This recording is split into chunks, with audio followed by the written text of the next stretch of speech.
Город Таганрог лежит в пределах южной степной полосы европейской территории России. Его озеленение началось еще при Петре I, который предвидел пользу леса в крае, богатом ветрами и солнцем. В 1701 году в инструкции на имя губернатора южных территорий России Апраксина он распорядился кругом Таганрога насеять желудей для лесу, также в городе по берегу и по морским пригожим местам посадить ивы. Во время нахождения Таганрога под властью турок молодые посадки могли усохнуть, поэтому почти сразу после возвращения города России Екатерина II издала новый указ о насаждении дубов в Таганроге. Так возникли две дубовые рощи – ближние дубки у берега моря и дальние дубки возле балки Большая Черепаха. Еще в 1806 году был готов проект будущего городского сада. Часть территории отводилась под сад, где были высажены виноград и различные фруктовые деревья, а часть под аптекарскую плантацию для выращивания лекарственных трав. Во время своего пребывания в Таганроге Александр I часто посещал Таганрогский сад и даже издал указ, благодаря которому с 1825 года на его содержание стали поступать средства из государственной казны.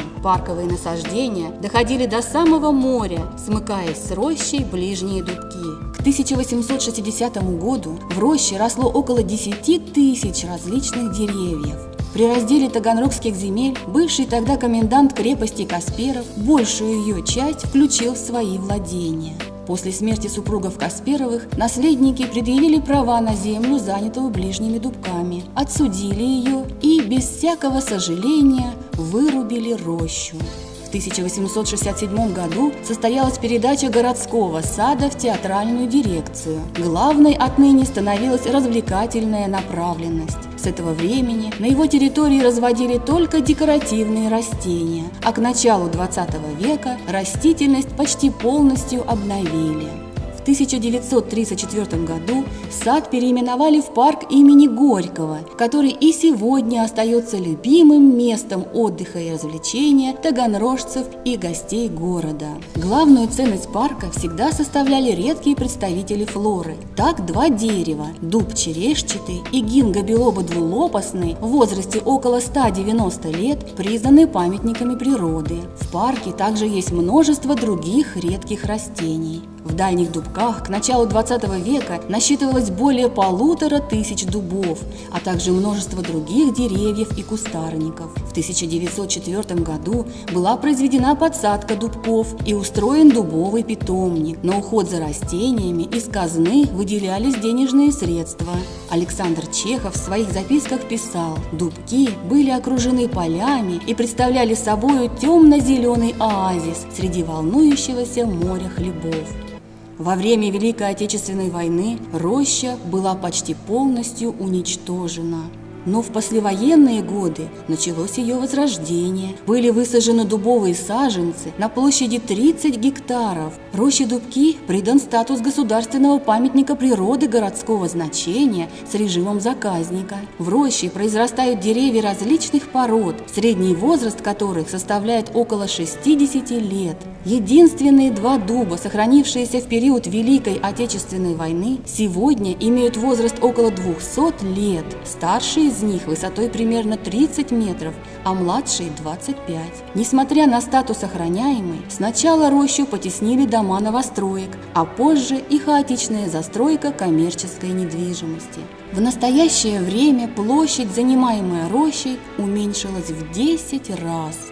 В первой половине XIX века на южном склоне Таганрогского мыса появилось еще одно зеленое насаждение. Это место приглянулось Александру I и его любимой супруге Елизавете. Они предложили разбить здесь парк. Вскоре царь умер, но в память о нем на расчищенной поверхности обрыва была посажена широкая аллея лиственных деревьев, которую назвали Елизаветинской. В 1966 году здесь был разбит парк, получивший название Приморский. Перепад высот, волнистый рельеф, открывающийся вид на море придают ему особое очарование. В 1998 году в одном из самых густонаселенных и развивающихся районов города появился еще один парк имени 300-летия Таганрога.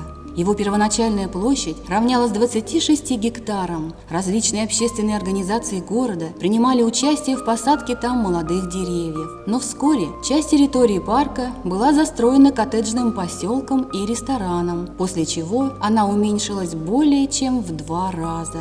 Есть на землях Таганрогского городского округа и несколько небольших лесных участков, называемых урочищами. Все они относятся к категории защитных лесов и являются природоохранными. От наших предков мы получили в наследство замечательные природные насаждения. Необходимо сохранить их. Чем крупнее зеленые острова в городе, тем лучше. Всякое покушение на них должно рассматриваться как покушение на общий ресурс горожан и причинение тяжелого вреда здоровью. Озеленение природы является одной из основных проблем современного мира. Поэтому хорошей традицией в Таганроге становится отмечать День древонасаждения. В рамках этой весенней акции у горожан есть возможность внести свой вклад в сохранение окружающей среды, приняв участие в посадке деревьев и кустарников. Знаменитый таганрожец Антон Павлович Чехов устами одного из героев пьесы «Вишневый сад» сказал: «Вся Россия – наш сад, земля велика и прекрасна, есть на ней много чудесных мест». И Таганрог с его богатой историей и своеобразием является одним из таких мест. Наша задача – сохранить природу, и это надо делать уже сейчас.